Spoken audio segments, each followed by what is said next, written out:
Di Rumah Sakit Dr. Akagani ini, dia telah menyediakan suatu alat yang dinamakan dengan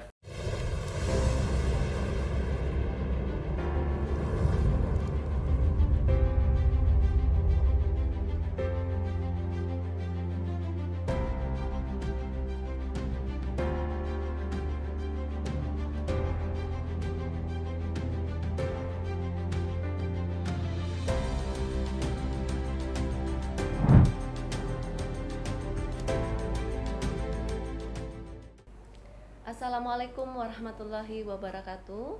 Selamat siang Sobat Podcast, sehat bersama Rumah Sakit Akagani. Dengan saya Lenda CKM Koat Anita. Di tengah-tengah kita ini kita sudah bersama dengan Karum Kiting kedua Dr. Akagani. Kita bincang-bincang ngobrol pada siang hari ini tentang sehat bersama Rumah Sakit Akagani. Mengenai sebelum kita melangkah selanjutnya, mungkin Bapak bisa memperkenalkan diri biar Sobat Podcast mengenal Karum Kiting Dr. Akagani. Silakan Pak. Baik, terima kasih pembawa acara ya. Saya akan perkenalkan diri. Saya Kolonel CKM Dr. Niron Arif, spesialis mata, Mars, MAKes. Sehari-hari menjabat sebagai Kepala Rumah Sakit Dr. Akagani. Tetapi juga profesi saya juga membantu memberikan pelayanan kepada pasien, yaitu saya spesialis mata. Jadi memang sehari-hari saya berpraktek juga untuk memberikan pelayanan bagi yang membutuhkan pengobatan terhadap penyakit mata. Demikian. Baik, Mbak Anita. Mengangkat tema tentang katarak karena yang saya tahu katarak ini risiko pada orang dewasa dan anak kecil, mungkin yang saya tahu Karumkit itu resikonya tinggi. Mungkin bisa dijelaskan mungkin apa sebenarnya itu katarak? Ya, baik, terima kasih. Baik. Jadi memang kita banyak sebetulnya menemukan penyakit katarak ini. Jadi hampir sangat mudah sekali kalau kita mendapatkan katarak. Itu bisa dengan keluarga kita, bisa dengan tetangga kita, ya, dengan teman-teman kita. Di mana katarak itu sendiri adalah setiap kekeruhan yang terjadi pada lensa mata manusia, itu bisa kita katakan sebagai penyakit katarak. Dan katarak ini betul tadi yang disampaikan oleh pembawa acara. Jadi dia tidak hanya mengenai orang dewasa ataupun orang tua. Katarak juga bisa mengenai terjadi pada anak-anak. Nah, ini penyebabnya itu banyak sebetulnya. Apa saja penyebab katarak ini ya? Katarak ini biasanya penyakit katarak itu terjadi pada orang tua, sehingga sering dikatakan bahwa ini adalah suatu penyakit degeneratif, penyakit karena umur. Tetapi tadi banyak juga terjadi pada orang dewasa muda, terjadi pada anak-anak yang diakibatkan oleh selain karena faktor umur atau degeneratif atau faktor ketuaan itu, pada penyebab karena paparan sinar ultraviolet, ya, sinar matahari. Kita tahu Indonesia itu adalah beriklim tropis dan paparan sinar mataharinya cukup tinggi. Kemudian juga bisa terjadi pada orang-orang yang menderita penyakit sistemik, diabetes mellitus. Nah, itu DM, itu cepat sekali terjadi katarak. Serta orang yang mengkonsumsi obat-obatan dalam jangka waktu yang lama, yaitu obat-obatan steroid.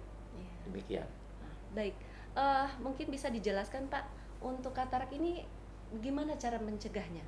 Izin. Nah, itu tadi penting ini kita ketahui bersama. Baik. Untuk semua ya yang melihat ataupun yang menyaksikan ya podcast sehat bersama Rumah Sakit Dr. Akagani ini ya, bahwasanya pencegahan itu memang lebih penting daripada pengobatan. Bagaimana kita melakukan pencegahan? Tadi awal saya katakan bahwa katarak itu bisa diakibatkan oleh suatu proses paparan sinar ultraviolet, paparan sinar matahari. Nah, itu kita cegah. Kita cegah dengan apa? Mungkin kita menggunakan alat pelindung diri, kita menggunakan topi, kita menggunakan kacamata sun proteksi, ya. Bisa juga tadi karena konsumsi obat-obat tertentu, obat steroid. Nah, kita menghindari konsumsi atau makan obat-obatan yang mengandung steroid dalam jangka waktu yang lama. Sekarang ini ya, Bapak Ibu sekalian ya, banyak dijual bebas sebenarnya obat-obat yang katanya bisa menambah berat badan. Baik. Obat-obat yang bisa menghilangkan nyeri, linu ya, pegel-pegel badan. Nah, itu rata-rata obat itu kandungannya adalah steroid. Tanpa disadari sama si yang bersangkutan, tiba-tiba datanglah dia ke dokter. Oh, ternyata dia menderita penyakit katarak. Dan ada satu lagi, yaitu ada trauma. Katarak terjadi karena trauma. Nah, ini dihindari trauma. Trauma itu karena benturan pada mata, atau juga pada penderita penyakit diabetes mellitus juga sering terjadi katarak ini. Sehingga pola hidup sehat kalau kita kaitkan dengan penyakit kencing manis atau DM itu sangat penting sekali. Demikian dari kami. Baik. Tadi Karungkit mengatakan ada obat-obatan yang tidak bisa mempengaruhi akan timbulnya katarak ini. Apakah katarak ini bisa sembuh tanpa operasi? Izin, boleh dijelaskan, Karungkit? Memang untuk katarak ya, saat ini kita tahu katarak itu terapi pilihannya. Pilihan terapinya adalah dilakukan tindakan operasi. Jadi belum ada terapi yang lain selain itu ya, yang dapat mengatasi terjadinya katarak ini. Tetapi memang kalau katarak itu masih pada stadium yang awal, pada stadium yang belum dianjurkan untuk tindakan operasi, biasanya pasien kita berikan beberapa obat-obatan yang sifatnya itu hanya untuk memperbaiki antioksidatif daripada lensa atau pandangannya itu bisa menjadi lebih baik. Tetapi tindakan kalau pada katarak yang memang sudah harus operasi, itu memang satu-satunya pilihan adalah tindakan operasi. Demikian. Baik. Adakah rentan waktu Bapak yang untuk tepat untuk melakukan operasi katarak ini? Boleh dijelaskan? Kapan sebaiknya kita melakukan tindakan operasi katarak? Bapak Ibu sekalian, kalau pasien sudah merasa, karena kebutuhan pasien terhadap tajam penglihatan itu masing-masing individu itu sangat berbeda. Nah, kebetulan di rumah sakit kita, di rumah sakit Dr. Akagani ini, dia telah menyediakan suatu alat yang dinamakan dengan VECO emulsifikasi ya. Alat VECO itu dia justru sangat baik dilakukan operasi pada stadium awal daripada katarak itu.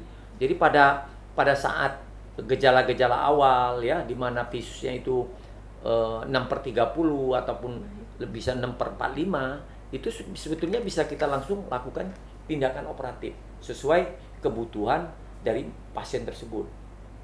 Nah, ini kalau ditanya kapan, ya kita kaitkan dengan kebutuhan masing-masing pasien, dan secepat sedini mungkin kita lakukan operasi itu, saya pikir itu lebih baik dengan menggunakan alat yang ada di rumah sakit kita, yaitu VECO emulsifikasi. Demikian. Baik, pertanyaan selanjutnya Bapak, mungkin untuk prosedur untuk melakukan operasi katarak mungkin bisa dijelaskan, Karungkit? Tadi prosedur tadi sudah saya singgung, apa yang kita namakan dengan VECO emulsifikasi tadi ya. Prosedur operasi katarak tentu saja pasiennya itu kita siapkan terlebih dahulu. Kita lihat adakah kontraindikasi terhadap pasien tersebut sebelum dilakukan tindakan operasi. Nah, biasanya yang paling kita cek awal itu yaitu kadar gula darah dalam pada pasien tersebut. Karena mengapa? Karena pada penderita yang gula darahnya tinggi, pada penderita yang DM itu kalau kita lakukan tindakan operasi, maka kita takut proses penyembuhannya menjadi lama. Atau pada penderita yang hipertensi pun kita biasanya kita turunkan terlebih dahulu tensinya. Kita turunkan tensinya itu normal, stabil ya, baru kita lakukan tindakan operasi. Jadi prosedurnya tidak terlalu repot ya. Pasien itu bisa one day care. One day care itu artinya pasien datang ke poli dilakukan pemeriksaan bahwa kataraknya ini sudah bisa layak operasi. Maka sebelum dibawa ke ruangan operasi, diperiksa dulu gula darahnya, diperiksa dulu tensinya. Kalau gula darah dan tensi ini baik, normal, langsung bisa dilakukan operasi, dan setelah itu pasien langsung bisa pulang. Jadi tidak perlu dilakukan perawatan karena kita punya alat yang dinamakan dengan vekoemulsifikasi tadi. Apakah ada tindakan operasi yang dirawat? Boleh, ada pada kasus-kasus katarak yang sulit, yang berat, yang punya risiko. Risiko apa? Risiko terjadinya pendarahan pada pasien tersebut, sehingga pasien ini membutuhkan rawat inap. Demikian dari saya. Baik, Kak Rumki tadi mengatakan ada resiko. Apakah di operasi katarak ini berbahaya bagi pasien-pasien khusus? Boleh dijelaskan, Kak Rumki? Itu tadi, kalau kami bicara risiko setelah operasi, apapun itu namanya tindakan, itu pasti ada risikonya. Tapi kita minimalisir. Bagaimana cara meminimalisirnya? Yaitu dengan melakukan persiapan terlebih dahulu tadi. Kita cek. Minimalisirnya adalah kita lakukan tindakan operasi itu di ruangan OK supaya tidak terjadi infeksi. Kemudian supaya tidak terjadi lensa yang kita tanamkan itu terjadi bergeser, maka kita nasihati pasiennya setelah operasi katarak jangan terlalu dulu banyak aktivitas yang berlebihan. Misalkan apa? Misalkan setelah habis operasi katarak itu kita harapkan pasien tidak sujud atau rukuk terlebih dahulu. Kita jaga matanya jangan terkena air dulu, jangan terkena debu. Nah, itu semua faktor-faktor yang bisa mengakibatkan terjadinya infeksi atau kegagalan pada pasca operasi katarak tersebut. Demikian. Baik. Untuk operasi katarak ini, apakah pada saat operasi setelah proses penyembuhan, apakah nanti ada nimbul lagi kataraknya? Boleh dijelaskan, Kak Rumki? Proses yang terjadi biasanya proses penyembuhan katarak ini kan membutuhkan waktu. Dengan Veko itu 2 minggu itu pasien sudah aman. Sudah matanya sudah kembali bisa kena air biasanya karena bisa beraktivitas seperti biasa. Tetapi memang ada proses yang namanya katarak sekunder. Ada proses itu terjadi. Jadi katarak sekunder itu suatu proses di mana katarak kekeruan pada lensa yang terjadi setelah operasi katarak yang pertama. Tapi angka kejadian tersebut sangat-sangat kecil. Sangat-sangat kecil, dan itu tidak perlu kita takutkan sebetulnya. Karena apa? Dengan tindakan endiak laser seperti sekarang ini, kalau terjadi kekeruan mengikuti proses operasi yang pertama ya, maka bisa dilakukan tembakan dengan laser tersebut dan pasien bisa langsung melihat kembali. Ataupun dia kadang-kadang memang kekeruhannya itu karena ada sisa kortek misalkan, atau ada karena sisa kortek ya, nah itu bisa dilakukan tindakan diambil kembali. Jadi itu suatu proses yang tidak terlalu kita takutkan ya, karena sudah ada langkah-langkah bagaimana menanganinya bila hal tersebut terjadi. Demikian. Baik. Ini ada pertanyaan lagi, Kak Rumki. Pada saat setelah operasi butuh berapa lama masa pemulihan untuk operasi katarak ini? Boleh dijelaskan, Kak Rumki? Itu tadi ya. Operasi katarak itu jangan dijadikan momok ya bagi kita ya. Pertama operasinya mudah, nggak sulit, bisa one day care ya, pasien datang langsung melakukan operasi, dan perawatannya juga sebenarnya tidak sesulit apa yang dibayangkan orang. Jadi kita obatnya hanya ditetes ya. Saya bilang tadi dengan teknik vekoemulsifikasi itu tanpa jahitan, dan dia 21 sampai 2 minggu pasien itu sudah bisa melihat beraktivitas seperti biasa. Demikian. Baik. Pada katarak ini kan kita tahu Kak Rumki, katarak ini banyak yang pada dewasa. Apakah anak-anak bisa terkena katarak juga? Pada umur berapa itu biasanya terkena? Bisa. Anak-anak katarak yang terjadi pada bayi pun bisa. Pada bayi yang baru lahir. Jadi katarak ini kan kalau kita bicara klasifikasinya, itu ada katarak pada kelainan kongenital, katarak yang didapatkan sejak lahir itu, kemudian ada katarak pada anak-anak ya, ada katarak pada usia dewasa muda dan juga pada katarak pada orang tua. Tapi yang paling banyak itu adalah katarak pada orang tua. Nah, katarak pada bayi yang seperti ditanyakan tadi itu terjadi banyak sekali faktor penyebabnya. Jadi faktor penyebabnya itu bisa karena suatu infeksi ya, infeksi pada ibunya pada waktu ia hamil ya, ibunya mengalami infeksi rubella atau tokso ya. Nah, maka anaknya itu bisa mengalami katarak kongenital. Bisa juga katarak itu terjadi pada usia anak-anak, bukan pada bayi, pada anak-anak. Jadi anak-anak pra-remaja itu bisa terjadi dia. Nah, ini pengobatannya sama sebetulnya. Pengobatannya adalah ya secepat mungkin kalau pada anak-anak itu kita lakukan tindakan operasi. Lensanya kita buang, kita masukkan lensa baru sehingga ia dapat berkembang kembali, penglihatannya dapat melihat kembali. Demikian. Baik, Kak Rungkit, ini ada pertanyaan saya lagi nih mengenai katarak. Setahu kami katarak itu dua-dua mata, Kak Rungkit. Apakah ada pasien pernah mengalami dengan satu katarak? Boleh dijelaskan, Kak Rungkit? Ya, bagus pertanyaannya, bagus sekali ya. Orang banyak mikirnya itu kalau katarak itu pasti dua mata. Padahal tidak. Katarak samalah yang namanya suatu penyakit itu bisa dia hanya mengenai satu mata saja. Jadi katarak bisa terjadi pada satu mata.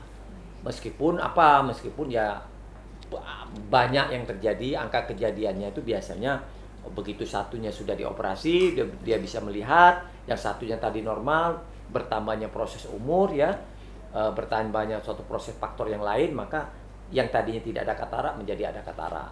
Tapi kalau ditanya apakah bisa terjadi pada satu mata, bisa, sangat bisa sekali. Ya. Baik. Gitu.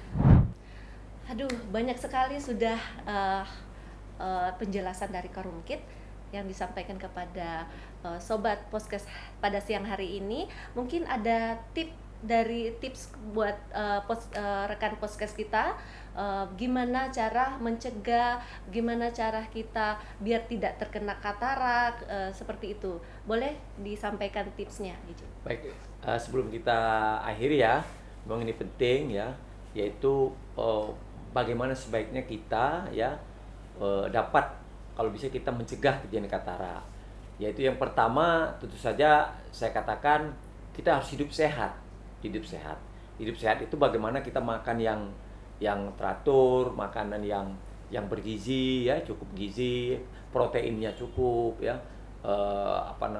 lemaknya cukup, proteinnya, karbohidratnya juga seimbang. Kemudian kita harus banyak olahraga juga, tapi olahraga di sini tidak lupa selalu disertai dengan melindungi mata kita ya, melindungi indera penglihatan kita dari paparan sinar ultraviolet yang terlalu berlebihan. Jadi kalau kita olahraga di luar, kita berjalan di luar, sebaiknya kita menggunakan topi ataupun juga menggunakan kacamata sun proteksi. Tetapi jika kedua hal tersebut ya, hal-hal ini kita sudah hidup sehat, sudah olahraga teratur, kita sudah melindungi mata kita ya, tetap masih ada timbul gejala ataupun gangguan, maka sebaiknya kami sarankan kepada Bapak Ibu sekalian ya, pemirsa podcast Sehat Bersama Rumah Sakit Dr. Aga Ghani, untuk tidak segan-segan datang ke Rumah Sakit Dr. Aga Ghani. Di Rumah Sakit Dr. Aga Ghani kita menyediakan pelayanan mata ya, dan sekaligus memberikan solusi terhadap keluhan yang Bapak Ibu sampaikan. Demikian Mbak Anita. Baik, terima kasih banyak untuk Kak Rungkit tingkat 2 Dr. Aga Ghani. Semoga ngobrol sehat bersama Kak Rungkit kita siang hari ini, sobat podcast semua pada tahu gimana cara mencegah katarak. Demikian, terima kasih Kak Rungkit. Terima kasih.